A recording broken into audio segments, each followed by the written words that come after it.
Olá, boa tarde. Aqui é o pastor Raul Nogueira, focando vidas dentro do Ministério LVO, Luz e Vida aos Orientais.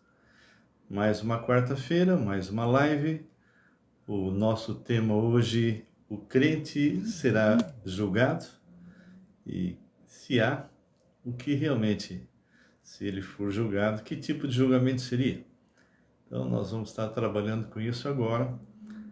Faltam mais ou menos 5 minutinhos e eu quero primeiro... Olá, Luciana. Tudo bem, minha querida? Então, eu vou estar orando por vocês, vou estar orando agora pelo Lucas e que vocês possam estar colocando aí o seu pedido de oração, tá bem? Deus amado, nós entramos em Tua presença agora e sabemos que o Senhor está nos ouvindo. Tu és um Deus todo-poderoso e o Senhor cuida daqueles que são Teus, daqueles que se entregam nas Tuas mãos. E hoje, Deus, eu quero apresentar o Lucas, filho da Lu, diante do Senhor. Não sei exatamente como ele está agora, mas que Tu possas estar cuidando dele, Senhor, restaurando por completo. Também te peço pela graça, que tem tido um pouco de labirintite, e peço por outros, ó Pai, que estão doentes, o Rafa, a Priscila, Senhor, pessoas que estão necessitadas de emprego, necessitadas de recursos, como é o caso da irmã Sônia. Sabemos, Pai, que ela está necessitada, ela precisa trabalhar, ela é ajudadora, ela trabalha também com massagem e, Senhor, providencia um lugar. Também peço pelo meu filho, Marcos, Pai, para que o Senhor aumente o número de clientes dele, Senhor.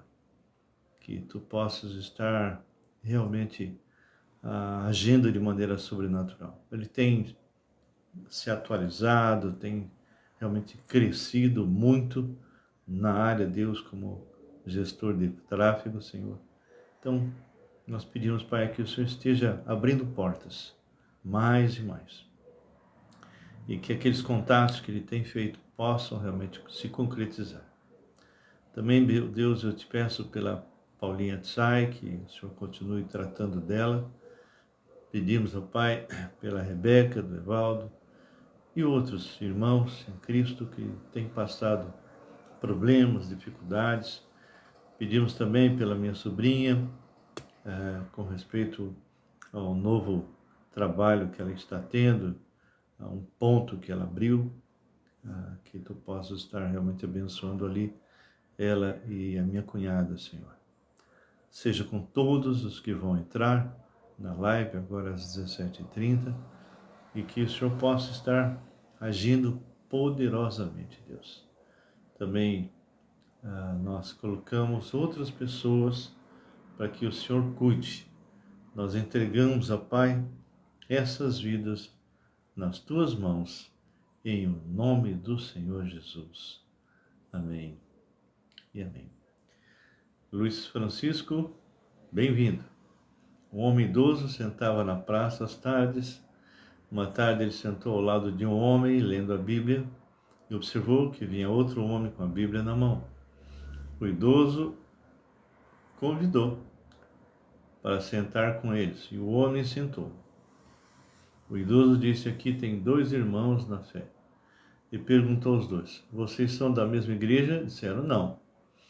O idoso disse: muitos estão juntos e divididos na fé, e poucos estão longe um do outro, na mesma fé. E disse: isso acontece por falta de conhecimento da verdade de muitos. Claro, isso é verdade. Então, que realmente nós tenhamos a consciência de estar preservando a unidade no Senhor. Queridos, nós vamos iniciar agora, já são exatamente 17h30, nós vamos estar iniciando a nossa live de hoje. E que você possa estar aí com seu coração, mente abertos para conhecer a palavra, reciclar aqueles que já conhecem bastante e que possamos caminhar seguros pregando um evangelho que transforma, que liberta, um evangelho que realmente trata das pessoas.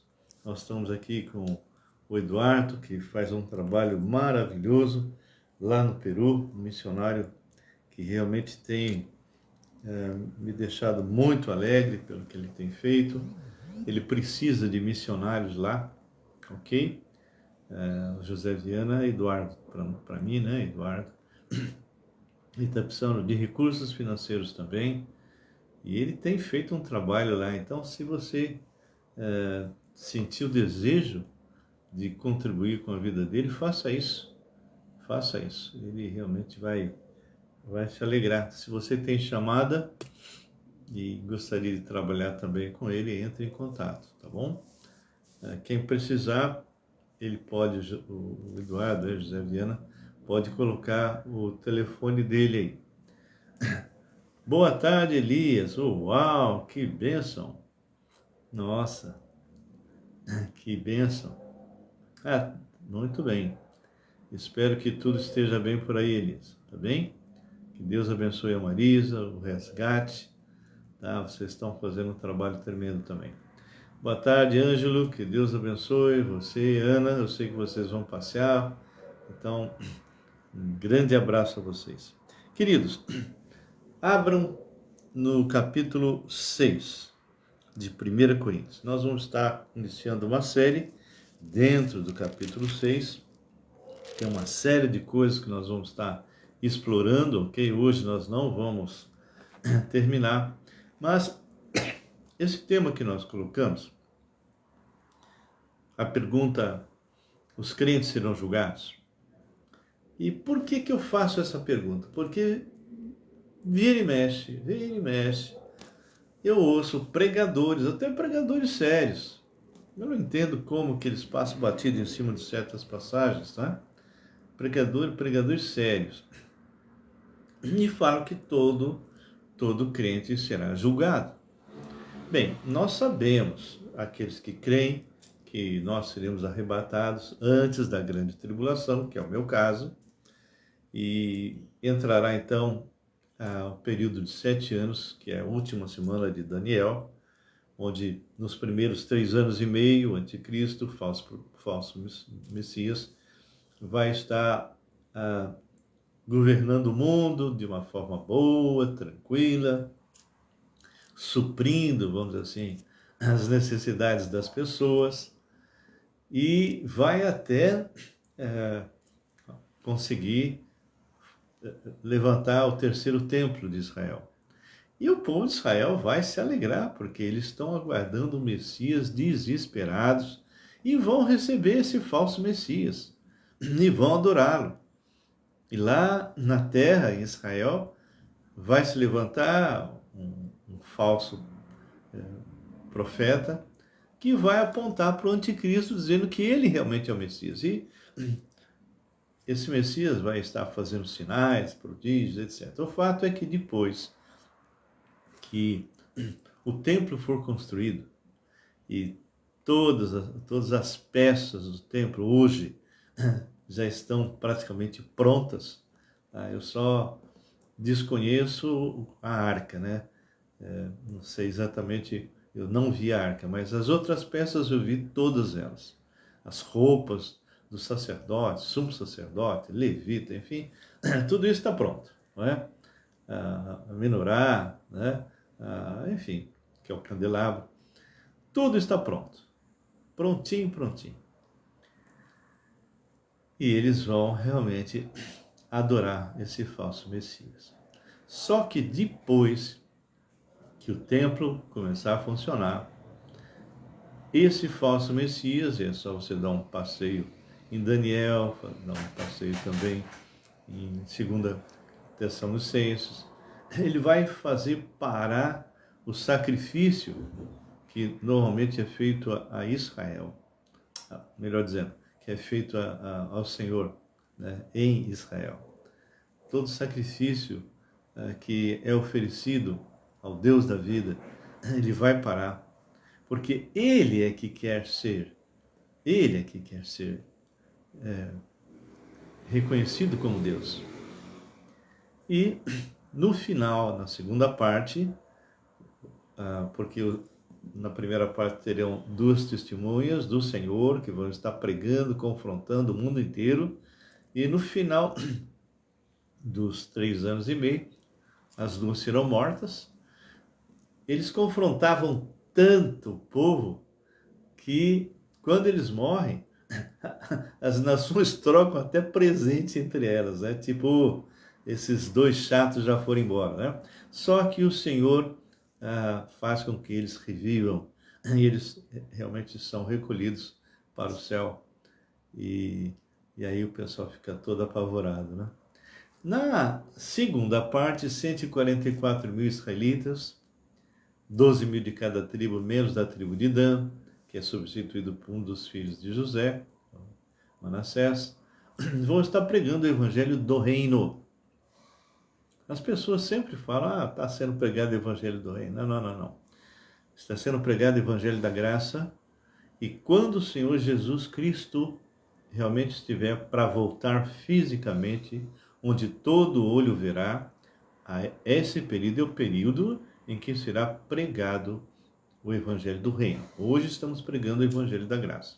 Nesse período, a segunda parte, haverá uma perseguição terrível contra o povo de Israel e contra qualquer um que queira ter Jesus como Senhor e Salvador. Bem, o fato é que vai entrar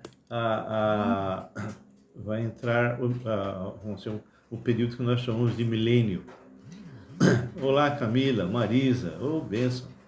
Então, vai entrar o período que nós chamamos de milênio, 1000 anos. Quem vai estar nesse período são 4 grupos. Os 3 primeiros com seus corpos glorificados. A paz, Camila. Então, vão estar os crentes do Velho Testamento com seus corpos glorificados, a igreja com seus corpos glorificados e também o pessoal que não recebeu a marca da besta e foi morto também com seus corpos glorificados. E, Marisa, boa tarde. E vai entrar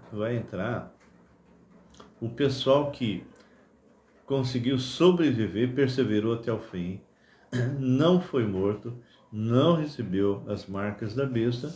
Esses vão perseverar e vão chegar no final desse período da grande tribulação e eles vão entrar no milênio. Esses vão gerar filhos e o mais novinho vai morrer com 100 anos, tá bom? Bom, mas isso é outra história, não é? Então, o que acontece é isso. No final do milênio, tá? Porque, veja bem, no final da grande tribulação, Jesus volta e vai, todos aqueles que receberam a marca da besta, aqueles que rejeitaram a ele, né, serão lançados no inferno. Vão estar aguardando um julgamento. Entra o milênio, quando termina, veja bem, quando termina realmente a grande tribulação, o Senhor vai lançar vivo os dois, o anticristo e o falso profeta, no lago de fogo vivos. Vai prender Satanás, que ficará preso por 1000 anos. No final do milênio, Satanás é solto, todos os descendentes desses que entraram com o corpo normal e que estão rejeitando o Senhor, estão se rebelando contra o Senhor, vão se juntar com Satanás para atacar o acampamento dos santos. Mas a palavra diz que vai vir fogo do céu e vai matar a todos eles. E eles serão lançados no inferno. Aí virá o julgamento do trono branco. Queridos, é isso que eu estou perguntando. Porque depois do milênio, diante do trono branco, todos os que estão no inferno serão ressuscitados com corpos apropriados para serem lançados no lago de fogo. Eles vão estar diante do juiz, diante do Senhor, e vão ser julgados. E como eles não foram lavados e purificados no sangue do Cordeiro, como eles não foram justificados, não foram declarados justos, eles ouvirão a sentença, a condenação, e serão lançados no lago de fogo. E o Satanás será lançado no final do milênio, como eu já falei, junto com o anticristo, o falso profeta. E é só vocês dar um passeio lá em Apocalipse que vocês vão ver. Mas por que eu estou falando tudo isso? Porque eu já vi muitos crentes sérios falando que você, meu irmão, você, minha irmã, será julgado. Mas a palavra de Deus desmente isso. A palavra do Senhor desmente isso. Então, eu quero que vocês me acompanhem, né? Nós vamos estar iniciando essa série. E aqui, no capítulo 6, Paulo estava, vamos dizer assim, dando um pequeno puxão de orelha no pessoalzinho lá da igreja de Corinto, porque ele faz uma colocação para eles. Eles estavam julgando algumas pessoas que estavam ali dentro da igreja, irmãos, julgando em tribunal de juízes ímpios.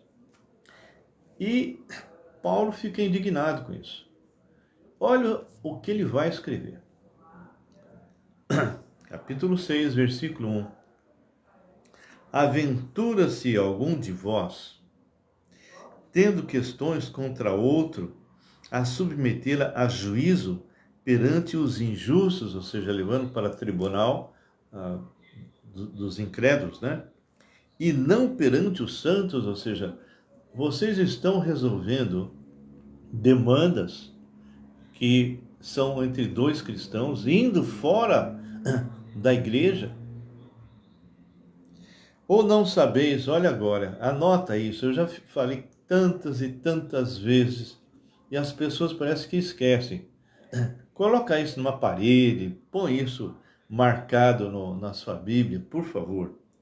Ou não sabeis que os santos hão de julgar o mundo? Quer que eu repita? Vou repetir. Ou não sabeis que os santos hão de julgar o mundo? Ora, se o mundo deverá ser julgado por vós, sois acaso indignos de julgar as coisas mínimas? Queridos, você que é crente... Ô, Fred, tudo bem? Seja bem-vindo. Se você realmente é um crente no Senhor Jesus, a palavra é clara, você não será julgado no trono branco. E como é que eu sei disso? A palavra fala. Em verdade vos digo, quem ouve a minha palavra e crê naquele que me enviou, tem a vida eterna. Não entrará em juízo. Querido, você não vai entrar em juízo, mas passou da morte para a vida. Quem é que vai entrar em juízo então? O não cristão. O homem está ordenado a morrer uma só vez e depois disso o juízo. Então, veja bem, você hoje, eu crente, você crente, nós somos a noiva do Cordeiro. A igreja é a noiva do Cordeiro. E quando formos arrebatados, haverá então as bodas do Cordeiro. E quando você estiver com o Senhor lá no final do milênio, no trono branco, você vai estar do lado certo, querido. Vocês vão estar do lado de Jesus. E as pessoas que estão ressuscitadas vão estar sendo colocadas diante de você e, óbvio, diante de Jesus. E Jesus vai estar julgando. E nós vamos estar com ele. E a palavra é clara. Não apenas estaremos ali com Cristo julgando o mundo, julgando aqueles que são incrédulos, mas olha quem mais. Não sabeis que havemos de julgar os próprios anjos? Os anjos caídos, hoje os demônios, quanto mais as coisas dessa vida. Então, querido, se alguém pregar para você que você será julgada, você será julgado diante do trono branco, junto com os ímpios. Diga não. Isso não é verdade, isso não é bíblico. O único julgamento que nós vamos passar é que está em 1 Coríntios 3, que é com respeito aos galardões. É isso que o pessoal confunde. Você tem uma vida aqui, e o tempo de vida aqui, sendo que o Senhor te chamou com um propósito, te deu dons e te deu ministério, você será julgado com respeito ao que você fez de útil e inútil nesse tempo como crente aqui na terra. Deu para entender bem? E você vai comparecer diante do Senhor assim que você for arrebatado. 1 Coríntios 3, já eu leio e lembro para vocês. Então, só dando continuidade aqui, fala assim: entretanto, vós, quando tendes a julgar negócios terrenos, constituís um tribunal daqueles que não têm nenhuma aceitação na igreja. Ou seja, Paulo está dizendo, que vergonha. Vocês que são irmãos, que deveriam ter, conservando aí a unidade, resolvendo os seus problemas, crente com crente, dentro da própria igreja, vocês estão indo fora. Vocês vão julgar o mundo, vocês vão estar julgando os anjos. Será que vocês não conseguem julgar a sua própria igreja, dentro da sua própria igreja? Que coisa, que vergonha. E ele fala isso. Sou eu que estou falando que é vergonha? Não, é ele que fala. Olha o versículo 5. Para vergonha vos digo, não há porventura nem ao menos um sábio entre vós que possa julgar no meio da irmandade. Irmãos, nós temos visto nos tempos atuais as igrejas tão fracas, tão superficiais. As necessidades de crescimento são enormes. Eu estava comentando numa live recente, precisamos mergulhar na palavra de Deus. Precisamos realmente mergulhar na palavra de Deus. Precisamos conhecer o Deus da palavra, ter experiências com Ele. E quando você está cheio do Senhor, quando realmente você está pleno do Senhor, como consequência disso, você vai estar conseguindo realmente ter discernimento para resolver os problemas. Camila, eu acho que você entrou depois, mas nós estamos em 1 Coríntios, capítulo 6, e agora versículo 5, tá bom? Dá depois uma relida no que nós lemos, tá bom? Mas ele está falando no versículo 5, para vergonha vos digo, não há porventura nem ao menos um sábio entre vós que possa julgar no meio da irmandade. Mas irá um irmão a juízo contra outro irmão, e isso tem ocorrido tanto nos nossos dias. Por fragilidade, por falta de conhecimento da palavra, por não estarem andando cheios de Deus. É por isso. Então, isso ocorre porque as nossas igrejas hoje estão abarrotadas de crentes carnais, crentes que são que nem crianças, que estão nesse estado de leite, quando deviam ser mestres, continuam precisando de leitinho, não é? E ele fala no versículo 7, o só existir entre vós demandas já é completa derrota para vós outros, porque não sofreis antes a injustiça, porque não sofreis antes o dano, mas vós mesmos fazeis a injustiça e fazeis o dano, e isto aos próprios irmãos. Então é muito engraçado que as pessoas não querem sofrer danos, estou falando de crente, não querem sofrer injustiça, mas praticam injustiça dentro da igreja e cometem muitos problemas, muitas agressões, indiferenças, pessoas tremendamente egoístas dentro da igreja. Por quê? Porque o evangelho não está sendo mais aplicado, porque muitos pregadores não vivem e falam a verdade. Então, ele fecha bem claro: mas vós mesmos fazeis a injustiça e fazeis o dano, e isso ao próprio irmão. Assim que eu terminar, Camila, eu vou colocar lá no Raul Nogueira canal, tá bem? Lá no YouTube. Então, a grande pergunta que eu faço hoje, nessa primeira parte dessa série: como que está o meu relacionamento com Deus e o meu relacionamento com os irmãos? Eu estava recentemente num grupo, estava na ceia, e eu estava falando: olha, esse é o momento na ceia que acontecem algumas coisas interessantes. Alguns membros, quando sabem que vai ter ceia, faltam, estão em pecado e continuam em pecado. Depois, no outro domingo, eles vêm. Outros sabem que estão em pecado, vêm e participam da ceia. Eu tenho um caso bem interessante, como isso é sério. Isso é sério.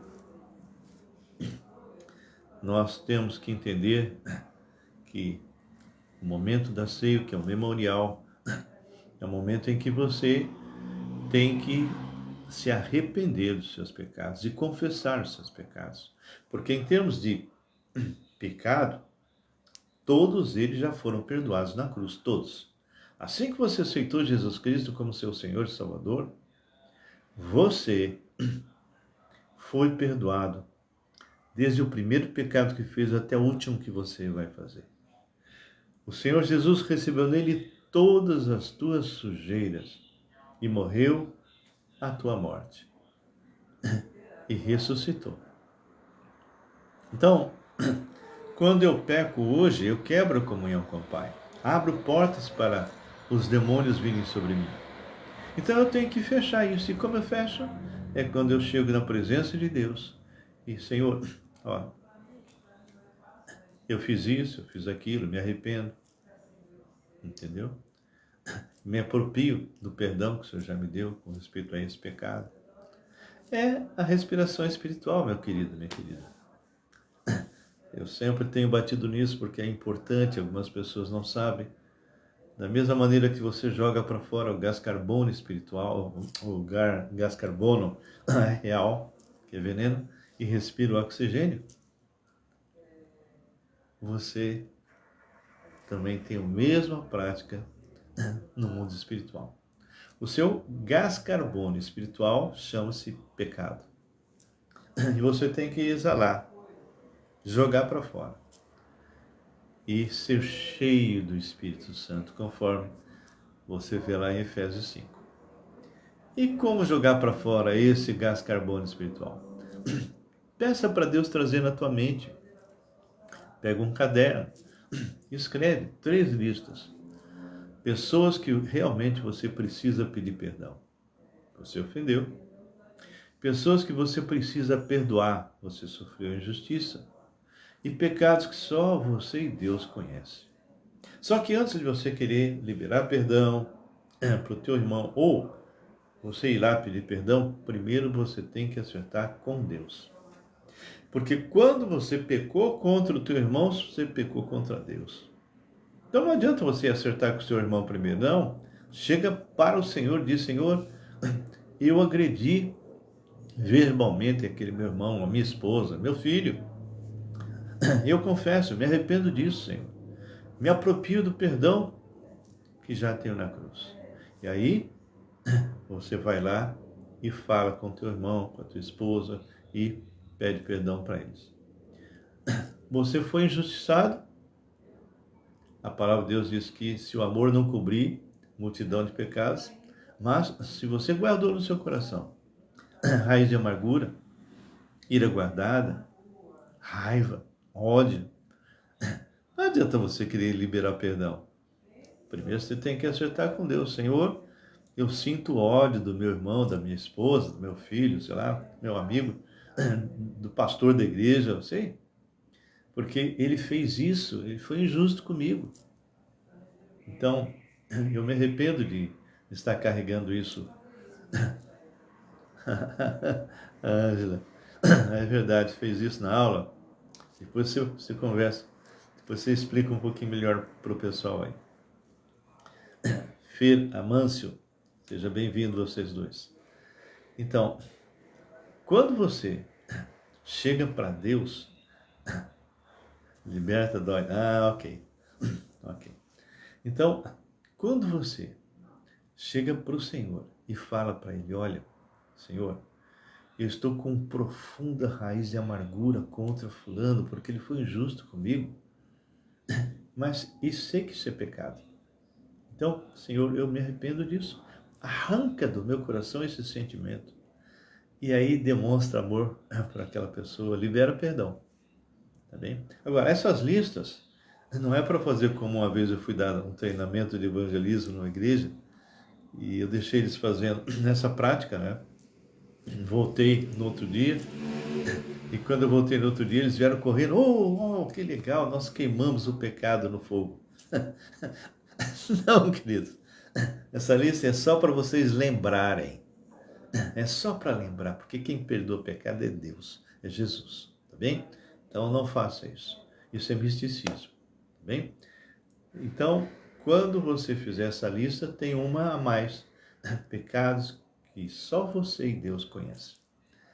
Quando você se esvaziar, acertar com Deus, rasga essa lista e joga fora, para ninguém ler, ok? E, Senhor, encha-me agora do teu Espírito. Eu acredito que se você tiver isso, que a gente chama de respiração espiritual, momento a momento, e a cada vez que você pisou na bola, você acerta com Deus, você vai ter condições de quando houver alguma demanda dentro da tua igreja, você vai ter condições de lidar com isso e resolver isso sem precisar levar para advogados fora.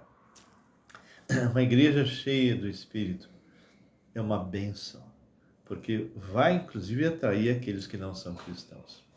Bem, isso foi o que o Senhor me deu para falar com vocês hoje. Espero que tenha, de alguma forma, abençoado a sua vida. E se isso abençoou, compartilhe. Compartilhe. Joga para outras pessoas. E tem algumas pessoas que têm colocado nos seus próprios Faces, ou YouTube. Não faça isso. Divulgue. Para que outras pessoas possam ser beneficiadas com essa verdade. Então, você não será julgado.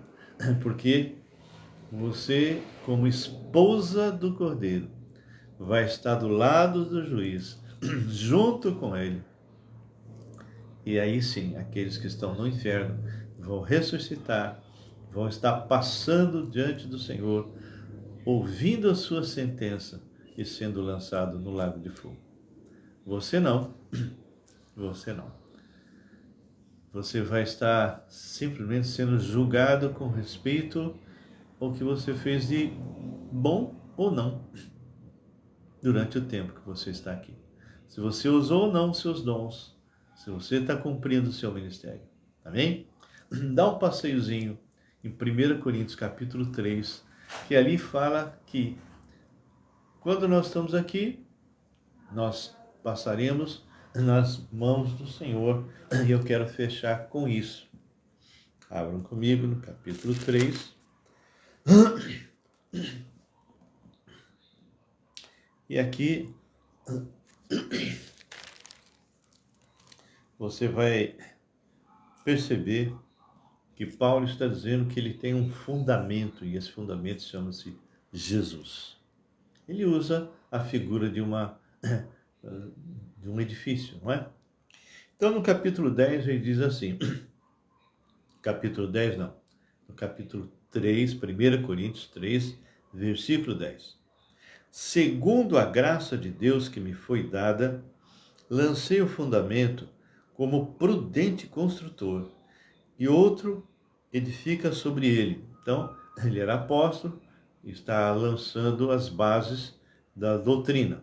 E depois vieram os discípulos, né? Vieram pastores, vieram irmãos, que foram construindo em cima do que ele colocou de doutrina, cuja base, é a pessoa de Jesus.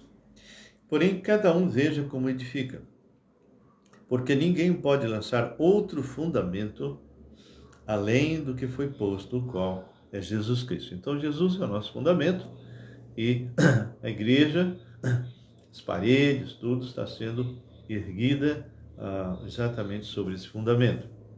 E agora ele vai falar, cada uma dessas pedras que faz parte, elas podem ser de alguma qualidade.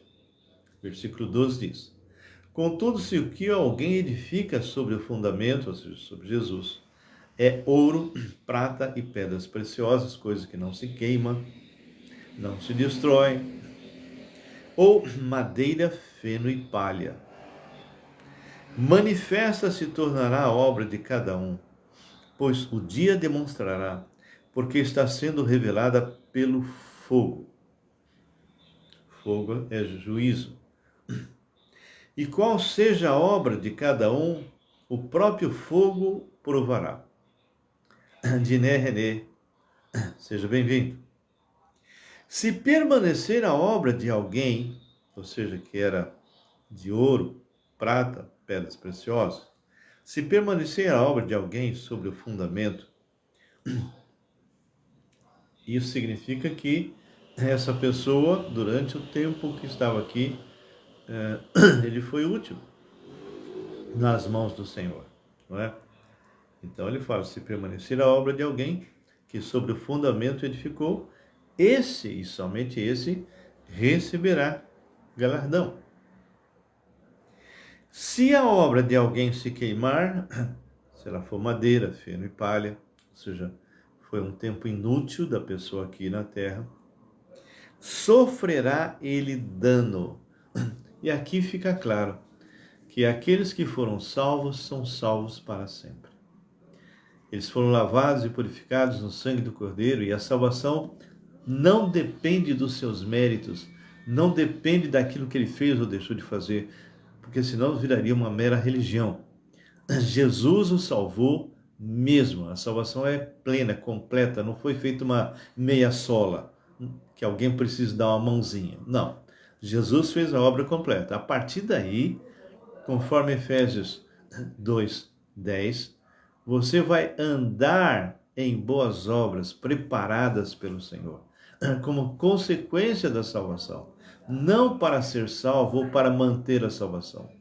Então, Cláudio Eduardo Macedo Costa, seja bem-vindo. Então ele fala, se a obra de alguém se queimar, sofrerá ele dano, mas este mesmo, escreva isso, será salvo, todavia como que através do fogo. Então, você, meu irmão, minha irmã, tem que examinar o seu coração e ver que tipo de vida você está tendo. Glória a Deus mesmo, Camila. Glória a Deus, aleluia. Então, quando você realmente nasceu de novo em Cristo Jesus e você foi feito filho de Deus, isso é irreversível. Irreversível. A perda de salvação seria uma confissão de dizer para Jesus, Jesus, o Senhor não fez a obra completa. Eu teria que dar uma mãozinha, mas infelizmente eu falei, então estou indo para o inferno. Não. Jesus fez a obra completa. Todos os teus pecados foram simplesmente limpos. Dá um passeio em Colossenses 2:11 em diante. Toda a sua dívida diante do Senhor foi rasgada, e toda é toda. No primeiro dia que você fez pecado até o último. E quando você caminha como salvo, cujo pecado não tem mais domínio sobre você, conforme Romanos 6:6 em diante, você peca consciente, sabendo que aquilo que você está fazendo é pecado. Agora, se você confessa e deixa, você fecha a brecha. Você restaura a comunhão com o Pai, você nunca deixa de ser filho. E se você continua em pecado, Deus vai pôr a mão sobre você, vai te disciplinar. E se continuar, Deus pode até remover você, conforme está lá em 1 Coríntios 11. Muito bem. Então, aqui nós temos exatamente isso. Você será salvo, todavia, como que através do fogo. Querido, isso foi o que nós tínhamos para hoje. Espero que todos vocês tenham de alguma forma sido edificados. Pode colocar aí alguma observação que você quer. Se alguém quiser conversar comigo à parte, 11 999 11 5272. Amém? Que Deus os abençoe. Fique na santa paz do Senhor. Nós vamos orar agora. Mas se tiver algum pedido, já põe aí para que eu possa orar por você. Tá bom? Qualquer observação, qualquer coisa que você queira, escreva. Mesmo depois eu dou uma olhada, se alguém escreveu alguma coisa, eu acabo... e não se esqueça, assim que eu terminar, assim que eu puder, eu já vou postar lá no YouTube, tá bom? Raul Nogueira Canal. Se você não é inscrito, entra lá, divulgue, por favor, o nosso canal, para que as pessoas, o Google perceba que é relevante, não é? Quando, à medida que você entra, você dá o ok, põe no sininho, né? Aquilo tudo que o pessoal fala. Na medida que você estiver espalhando isso, a palavra do Senhor está sendo espalhada, tá bem? Marisa, que Deus abençoe, aleluia. Fique na paz do Senhor. Espero que essa palavra tenha de alguma forma falado muito ao seu coração. Amém? Senhor Deus e Pai, nós colocamos agora a vida de todos que estão aqui na tua presença e que o Senhor possa, Pai, estar conduzindo o restante desse dia. Proteja, guarda, fale poderosamente a essas pessoas e guarda a vida deles e também da família. Nós os entregamos aos teus cuidados, em nome do Senhor Jesus. Amém. Amém. Foi pouco, mas aprendi muito. Tá bom, ali. Quarta-feira de novo a gente vai estar dando continuidade, tá bom? E no sábado, às 19h30, tá bem? Me perdoe. No sábado, às 18h30, nós vamos estar juntos. Tá joia? Que Deus abençoe. Fique na santa paz do Senhor.